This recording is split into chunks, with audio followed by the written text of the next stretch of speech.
तर केंद्रीय मंत्री बोलत होत्या आणि या संदर्भात आता नेमकी काय पावलं टाकली जातात पाहणं महत्त्वाचं आहे। सोमेश कोलगे आपल्यासोबत आहेत जे आंदोलनावर लक्ष ठेवून आहेत। सोमेश, केंद्रीय मंत्री विविध मंत्री येऊन माध्यमांशी बोलतायत आणि आता एकूणातच असं दिसतंय की सरकार चर्चेच्या दृष्टीने पावलं टाकताना दिसतंय।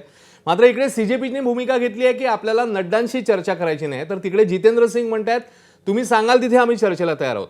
नेमकं सरकारमध्येच मतमतांतर आहेत, अजून स्पष्टता येत नाही की कुठे चर्चा करायची। सोमेश, अश्विन, निश्चितच आपल्याला सर्वांना माहिती आहे की या विषयीची सगळ्यात पहिली चर्चा 20 जुलैला जेव्हा मोर्चा निघाला होता त्याच दिवशी आशुतोष रांका आणि त्यांच्यासोबत सौरव दास हे दोघे जण गेले होते जेपी नड्डा यांच्या निवासस्थानी आणि त्यांची भेट झाली। त्यानंतर या दोघांनी देखील अशी भूमिका मांडली की आमचा तिथे वेळ वाया गेला। त्याच रात्री अभिजित दिपके असं म्हणायला त्यांच्याही इथून एक अशी सूत्रांकडून माहिती येते की दिपकेंना असं वाटलं की मला एकट्याला सोडून हे दोघे जण कसे काय गेले। त्यानंतर मग रात्री दिपकेंनी म्हटलं की आता सरकारसोबत चर्चा होणार नाही।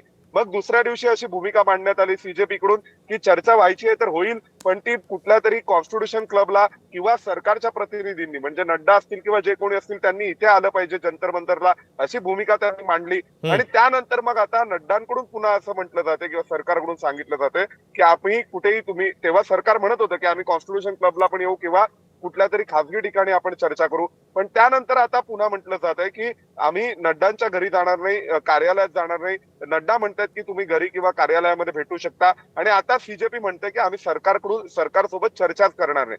या सगळ्यामध्ये अश्विन आता एक क्रेडिबिलिटी क्रायसिस क्रिएट झालेला आहे सर्वांच्या लिडरशिपचा, कारण जो कोणी चर्चेला जाईल त्याच्यावर बोटं उचलण्याचं काम बाकीचे करतील अशी भीती एक अंतर्गत सर्वांमध्ये आहे का, हा देखील एक मुद्दा आपण विशेषत्वाने इथे लक्षात घ्यायला हवा। परंतु सरकारला चर्चा करायची असं सरकार वारंवार सांगतंय आणि सरकारचं सुद्धा धोरण निश्चित ठरत नाहीये की चर्चा नेमकी कशी करायची, म्हणजे सर्वपक्षीय चर्चा करायची का, फक्त सरकारच्या प्रतिनिधींनीच जायचं का, सरकारने विरोधी पक्षाच्याही काही लोकांना सोबत घ्यायचं का, असे काही मार्ग असू शकतात। परंतु त्याविषयी सरकारच्याही भूमिकेत एकवाक्यता पूर्णपणे दिसत नाहीये आणि दुसऱ्या बाजूला सरकार म्हणते की आम्हाला चर्चा तर करायचीच आहे, पण आता सीजेपी मध्ये एक क्रायसिस क्रिएट झालाय की ही चर्चेला जर कोणी गेला, जो कोणी जाईल त्याच्या क्रेडिबिलिटीवर प्रश्नचिन्ह निर्माण केलं जाईल, इतक्या टिपेला आता हे आंदोलन नेलेलं आहे। त्यामुळे या आंदोलनाला इतक्या एक्स्ट्रीम टोकाला गेल्यानंतर आता चर्चेच्या मार्गावर कसं आणायचं हा एक बेसिक मुद्दा सर्वांसमोर आहे, तो सरकार समोर सुद्धा आहे। त्यामुळे सरकारला काही पावलं मागे घ्यावी लागतील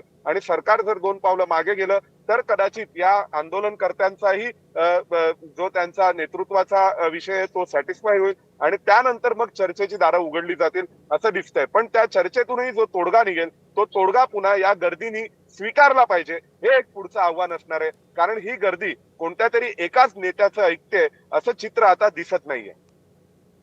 खरंय सोमेश, त्यामुळे बघावं लागेल आता नेमकी काय पावलं टाकली सरकारकडनं ही टाकली जात आहेत। सोमेश, धन्यवाद। तुर्तास या सगळ्या बातमीवर तू लक्ष ठेवून राहा। एबीपी माझा, उघडा डोळे बघा नीट।